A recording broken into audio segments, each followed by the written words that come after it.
Hello everyone, कैसे हो सारे। आई होप कि आप सभी एकदम ठीक होंगे, स्वस्थ होंगे, मस्त होंगे और अपनी पढ़ाई में एकदम व्यस्त होंगे। Welcome to AVM study hub. और आज हम करने वाले हैं तुम्हारी क्लास 9th मैथमेटिक्स की एनसीईआरटी बुक का चैप्टर 2 जो कि है पॉलिनोमियल्स। और आज हम करेंगे इसकी एक्सरसाइज 2.3 का क्वेश्चन नंबर 4। ठीक है, तो ज़्यादा समय वेस्ट नहीं करते हैं, सीधा शुरू करते हैं। स्टार्ट करते हैं क्वेश्चन नंबर 4 से। क्वेश्चन नंबर 4 है फैक्टराइज, और बस ये चारों पार्ट्स तुम्हें इन चारों पॉलिनोमियल्स को फैक्टराइज करना है। बस फैक्टराइज करना है, टुकड़ों में तोड़ना है।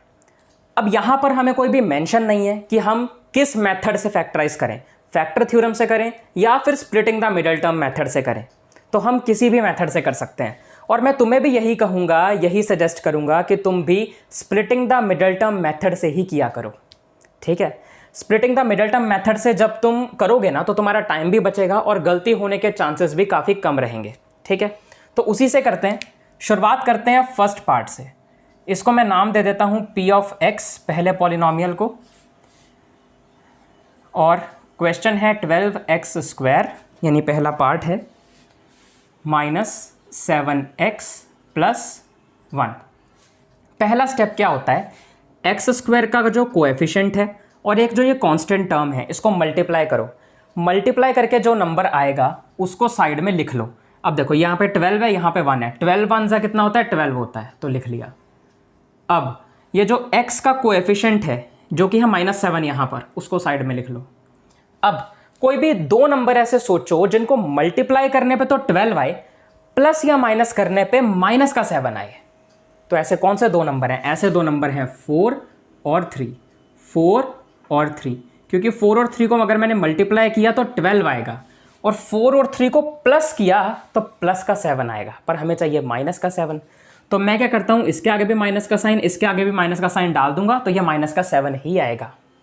देखो, अगर मेरे पास कोई भी दो नंबर दिए हों और उनके आगे साइन सेम होता है तो हम उन दोनों को ऐड ही करते हैं, उनको प्लस ही करते हैं, बस साइन वो वाला आ जाता है जो उनके आगे लगा हुआ है। जैसे अगर यहाँ पे प्लस का 4 और प्लस का 3 होता तो हमारे पास प्लस का 7 आता, वहीं अगर माइनस का 4 और माइनस का 3 है तो माइनस का 7 आएगा।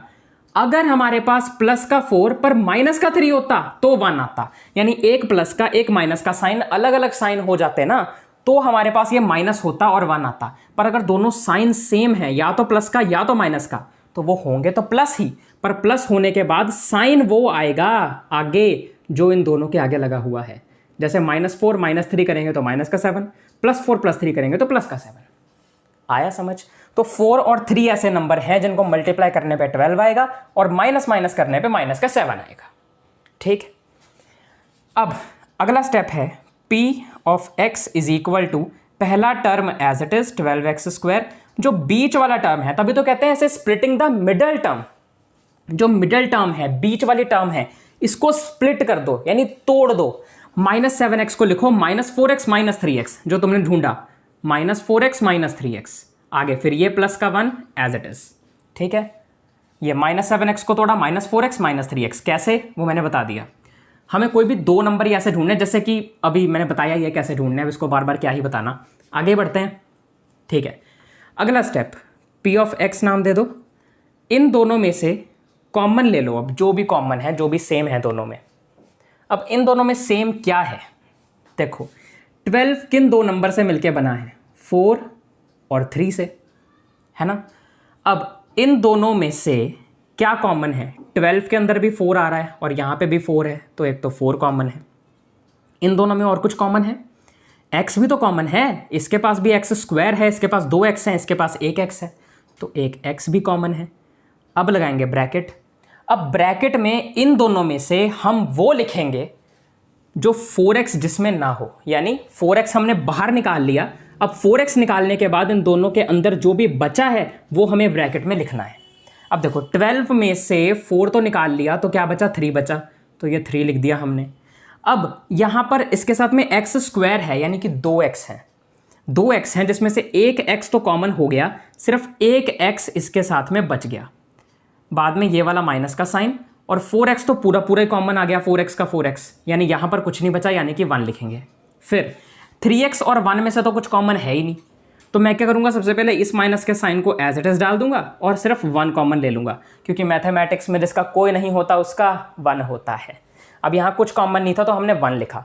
अब यहाँ पर एक बात सीखने वाली है, क्या सर, अगर हमारे पास कॉमन लेते हुए, किसी भी नंबर को कॉमन लेते हुए उस नंबर के आगे नेगेटिव का, माइनस का साइन हो, जैसे यहाँ पर है, तो हम क्या करेंगे कि ब्रैकेट के अंदर वाले नंबर्स का साइन चेंज हो जाएगा, चेंज हो जाएगा। अब क्योंकि इन दोनों में कुछ कॉमन तो था नहीं, इसलिए मैंने 1 लिखा है, तो ये दोनों एज इट इज़ ब्रैकेट में आएंगे। होगा क्या, साइन चेंज होगा। जैसे ये माइनस का 3x था तो प्लस का 3x आ जाएगा, प्लस का 1 था तो माइनस का 1 आ जाएगा। अब प्लस का साइन लगाओ या ना लगाओ एक ही बात है यार, नहीं लगाओगे तो भी अंडरस्टूड है, पता ही होता है कि प्लस का ही साइन है, लगा दोगे तो भी कोई दिक्कत नहीं है, पर मैं नहीं लगाऊंगा क्योंकि बिना लगाए ज़्यादा अच्छा लगता है। अब जब भी सॉल्व करते हुए इस तीसरे स्टेप में दो ब्रैकेट सेम आ जाएं, जैसे यहाँ पे 3x - 1 है, ये भी 3x - 1 है, तो समझ जाओ कि तुम सही डायरेक्शन में चल रहे हो क्वेश्चन को सॉल्व करने के लिए। ठीक है, बिल्कुल सही डायरेक्शन में तुम जा रहे हो क्वेश्चन को सॉल्व करने के लिए। p of x is equal to, अब तुम क्या करोगे, ये जो दो ब्रैकेट सेम आए हैं इन दोनों में से किसी मतलब ये जो ब्रैकेट सेम आए हैं ना, इन दोनों ब्रैकेट को एक बार लिख लो, यानी ये 3x - 1 वाला ब्रैकेट एक बार लिख लो, और एक और ब्रैकेट बनाओ और उसमें बाहर की बची हुई चीज़ें लिख लो, जैसे कि ये 4x और -1, तो क्या लिख लो यहाँ पे 4x - 1। तो ये रहे हमारे दो फैक्टर इस पहले क्वेश्चन के लिए। ठीक है, डन है। ठीक है, तो p ऑफ x जो पहला क्वेश्चन था वो ये था। उसके बाद हमने क्या किया, इसकी मिडल टर्म को स्प्लिट किया, तोड़ा, कैसे मैंने वो बता दिया। उसके बाद हमने इन दो टर्म्स में से जो कॉमन हो सकता था लिया, ब्रैकेट में बची हुई चीज़ें लिख दी। इन दोनों में से कुछ कॉमन नहीं हो रहा था तो 1 को कॉमन ले लिया और ये माइनस का साइन यहीं से हमने एज इट इज़ लगा दिया। माइनस का साइन होने की वजह से ब्रैकेट के अंदर वाली चीज़ों के साइन हो गए चेंज। जो दो ब्रैकेट सेम आई उसको एक बार लिख लिया और फिर उसके साथ एक और ब्रैकेट बनाई और बची हुई चीज़ों को उस ब्रैकेट में लिख दिया, और ऐसे हो गए हमारे फैक्टर्स। ठीक है, अब ये तो पहला क्वेश्चन था तो मुझे समझाने में भी टाइम लगा, करने में भी टाइम लगा, पर अब बाकी के 3 क्वेश्चन जो बचे हुए हैं उसको हम जल्दी जल्दी कर लेंगे, चुटकी बजा के धड़ल्ले से एकदम। तो चलो अभी तुम इतना नोट करो, फिर मैं बढ़ता हूं आगे सेकंड क्वेश्चन की तरफ। चलो अब हम करते हैं इसका सेकंड पार्ट। तो सेकंड क्वेश्चन है, मतलब इसी क्वेश्चन का जो सेकंड पार्ट है उसको भी p ऑफ x नाम दे देते हैं पहले तो, और वो है 2x² + 7x + 3। वही x² का कोएफिशिएंट है 2, कांस्टेंट टर्म है 3, 2 और 3 को मल्टीप्लाई करेंगे कितना आएगा 6।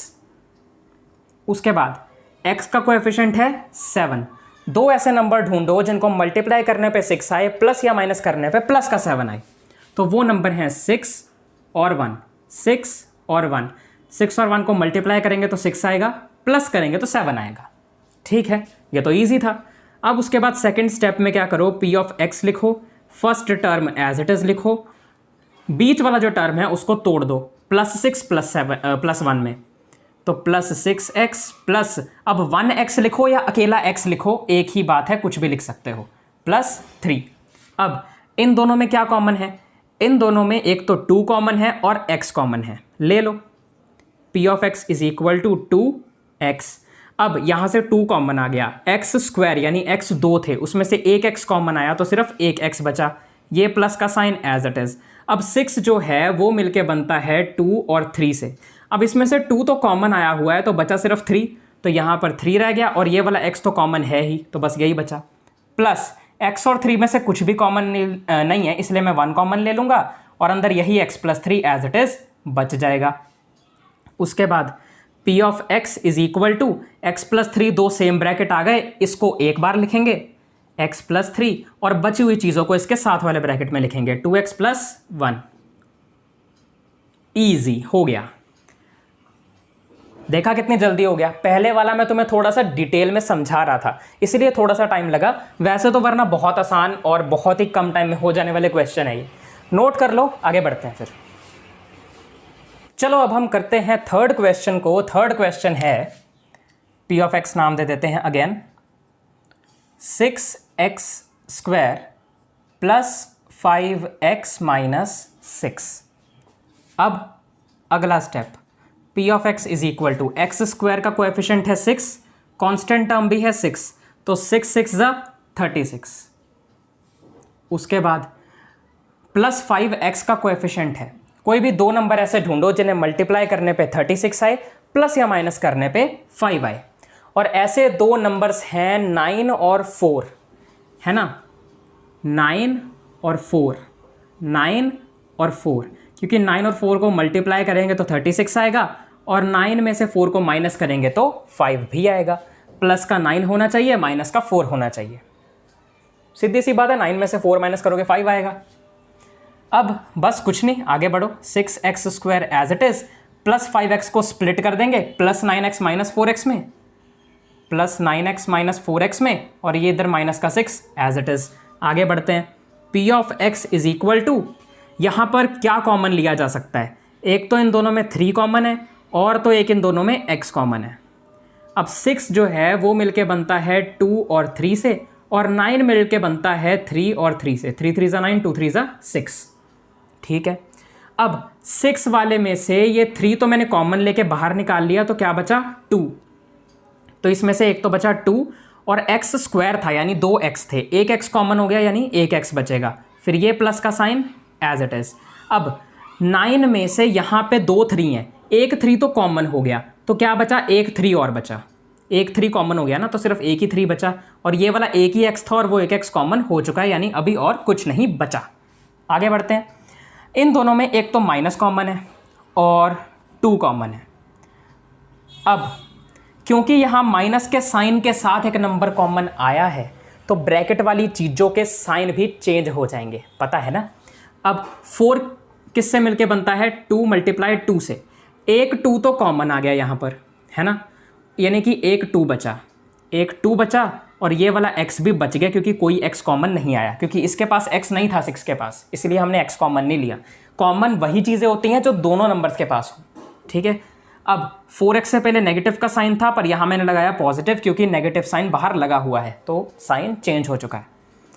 अब 6 के आगे नेगेटिव का साइन था, वो आ जाएगा पॉजिटिव, और 6 बना है 2 और 3 से मिलके बन के, और 2 कॉमन ले लिया है तो सिर्फ 3 बचा इस बार यहाँ पे, तो 3 लगा दिया। अब 2x प्लस 3, 2x प्लस 3, दो ब्रैकेट सेम आ गए, इनको एक बार लिख लेंगे। p of x is equal to 2x plus 3, और बची हुई बाकी के ब्रैकेट में 3x माइनस 2, 3x माइनस 2, ये हो गए दो फैक्टर थर्ड पार्ट के। डन। अब हम फोर्थ पार्ट करते हैं, तब तक तुम इतना नोट करो। चलो अब हम करते हैं फोर्थ पार्ट। फोर्थ पार्ट है, नाम दे दें पहले p ऑफ x। तुम कोई भी नाम दे सकते हो, q of x, u of x, s of x, जो मर्जी नाम दे दो। मैं p ऑफ x दे रहा हूँ क्योंकि मुझे ये अच्छा लगता है। p ऑफ x आगे पार्ट है 3x square minus x minus 4। अब अगला स्टेप करने से पहले x स्क्वायर का कोएफिशिएंट 3, कांस्टेंट टर्म 4, 3 और 4 को मल्टीप्लाई करोगे आएगा 12। अब x का कोएफिशिएंट माइनस, अब यहाँ पर x के साथ कुछ नहीं है, इसका मतलब हम ये कह सकते हैं, अंडरस्टूड होता है, पता ही होता है कि अगर x के साथ मल्टीप्लाई में कुछ नहीं लिखा, इसका मतलब यहाँ पे 1 है। ठीक है, क्योंकि मैथमेटिक्स में जिसका कोई नहीं होता उसका 1 होता है, और x का कोएफिशिएंट क्या हुआ? माइनस का 1।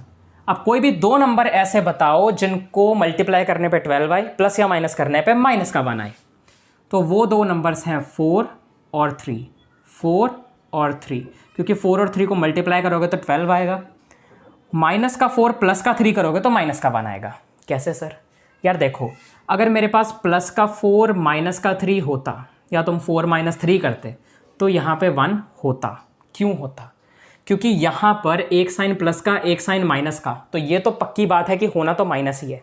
पर 1 के आगे प्लस का साइन तब इसलिए आया क्योंकि जो बड़ा नंबर है वो 4 है और उसके आगे प्लस का साइन है। किन्हीं भी दो नंबर्स को अगर हम माइनस कर रहे हैं, इसका मतलब एक के आगे प्लस का साइन है, एक के आगे माइनस का साइन है। जैसे यहाँ पे एक के आगे प्लस का, एक के आगे माइनस का, और माइनस करने के बाद जो आंसर आ रहा है उसके आगे हम वो साइन लगाते हैं जो यहाँ पर बड़े नंबर के आगे होता है। बड़ा नंबर यहाँ 4 है और 4 के आगे पॉजिटिव साइन है तो पॉजिटिव लगा। पर यहीं पर अगर मैं माइनस का 4 प्लस का 3 कर दूंगा तो यहाँ पे एक साइन प्लस का, एक साइन माइनस का, तो इससे क्या पता चला? कि होंगे तो ये माइनस, पर निशान माइनस का आएगा क्योंकि बड़ा नंबर 4 है जिसके आगे नेगेटिव का साइन है। अब आया समझ? तो इसीलिए -4 + 3 इसके वो दो फैक्टर होंगे। Next step, p of x is equal to 3x² as it is minus का। अब 1x को हम कैसे लिख सकते हैं? -1x को हम लिख सकते हैं -4x + 3x, -4x + 3x -4। Okay, अब यहां पर मैं तुम्हें कुछ चीज बदलने के लिए कहता हूं। क्या सर? यार देखो, ये माइनस का 4x है और प्लस का 3x है, ऐसे ही रहेगा, नहीं बदलेगा। -4x के आगे ही रहेगा, +3x के आगे ही रहेगा। बस मैं तुम्हें क्या कहता हूं कि -4x + 3x की जगह ना +3x - 4x लिख दो। क्यों सर? क्योंकि कॉमन लेने में आसानी होगी। जैसे कि 3 कॉमन हो जाएगा, x कॉमन हो जाएगा, 4 कॉमन हो जाएगा। कॉमन लेने में आसानी होगी दो नंबर्स में, इसीलिए कुछ नहीं किया। बस यहाँ पे माइनस का 4 था तो माइनस का ही 4x रखा, प्लस का 3 था तो प्लस का ही 3x रखा। साइन नहीं चेंज किया, सिर्फ नंबर्स को आगे पीछे कर दिया। उससे कोई फर्क नहीं पड़ेगा, पर तुम्हारा क्वेश्चन करना आसान हो जाएगा। p of x is equal to, अब इन दोनों में एक तो 3 कॉमन आ रहा है और एक x कॉमन आ रहा है। अब 3 तो कॉमन आ गया और x क्योंकि 2 थे उसमें से एक x कॉमन आया तो एक x बच गया। ये प्लस का साइन एज इट इज, उसके बाद 3x पूरा कॉमन आ चुका है तो यहाँ पे आएगा 1। अब इन दोनों में एक तो माइनस का साइन कॉमन है और एक 4 कॉमन है। अब माइनस का साइन कॉमन आने की वजह से ब्रैकेट के अंदर वाले नंबर्स के साइन हो जाएंगे चेंज। तो यहाँ 4 तो कॉमन आ गया, सिर्फ x बचा, तो ये मैंने लिख दिया x। अब इसके आगे नेगेटिव का साइन था, वो नहीं आया क्योंकि बाहर नेगेटिव का साइन है। अब ये नेगेटिव का साइन बन जाएगा पॉजिटिव क्योंकि बाहर नेगेटिव का साइन है, और ये 4 तो कॉमन आ ही चुका है तो इसलिए गया बचा 1। दो ब्रैकेट आ गए सेम, तो p of x is equal to, ये जो दो ब्रैकेट सेम आए हैं इनको एक बार लिख लेंगे x + 1 करके, और बचे हुए एक और ब्रैकेट बनाएंगे 3x - 4 यहाँ पे लिख देंगे, और ये हो गया डन। ठीक है, तुम्हारा 4th क्वेश्चन भी डन होता है। इसी के साथ तुम्हारी ये एक्सरसाइज 2.3 भी डन होती है। इतना तुम नोट करो, फिर मैं तुम्हें एक कुछ बातें बताता हूँ। कर लिया? वीडियो पॉज करो, नोट करो, जल्दी जल्दी। हो गया। चलो कुछ बातें बता देता हूँ वीडियो ख़त्म करने से पहले। अगर तुम्हें तुम्हारी क्लास 9th मैथमेटिक्स की NCERT बुक का चैप्टर 1 नंबर सिस्टम्स करना है तो उसके लिए भी लेक्चर्स इसी चैनल पर अपलोडेड हैं। लेक्चर्स के अंदर उसके सारे कॉन्सेप्ट्स और बुक की सारी एग्जांपल्स कवर्ड हैं। एक्सरसाइज के क्वेश्चंस करने हैं उस चैप्टर के, तो उसके लिए एक्सरसाइजेज वाली वीडियोस अलग हैं जिसमें सारे क्वेश्चंस को डिटेल में करवा रखा है। अगर तुम्हें तुम्हारी क्लास 9th साइंस की NCERT बुक का chapter 1 matter in our surroundings करना है, वो भी डिटेल में, तो उसके लिए 4 डिटेल्ड लेक्चर्स भी अपलोडेड हैं। और अगर तुम्हें उसे 1 शॉट में, एक ही वीडियो में 1 घंटे से भी कम के अंदर रिवाइज करना है उसकी सारी चीज़ों को, तो उसके लिए भी 1 शॉट वीडियो अपलोडेड है। ऐसे ही अगर तुम्हें तुम्हारी साइंस की बुक का chapter 2 is matter around us pure करना है तो उसके भी ऐसे ही 4 डिटेल्ड लेक्चर्स और एक 1 शॉट वीडियो अपलोडेड है। 1 घंटे में पूरा चैप्टर उस 1 शॉट वीडियो में कंप्लीट करवा रखा है। तो बस यार, अगर वीडियो अच्छी लगी हो तो लाइक कर देना, शेयर कर देना ज़्यादा से ज़्यादा स्टूडेंट्स के साथ, क्लास 9th के अपने फ्रेंड्स के साथ। कमेंट कर देना, अच्छा सा फीडबैक दे देना, क्या वीडियो में अच्छा लगा वो भी बता सकते हो। सब्सक्राइब कर देना, नोटिफिकेशन बेल को ऑन कर देना। मिलता हूँ तुम लोगों से अगले लेक्चर में, तब तक के लिए bye bye bye bye bye.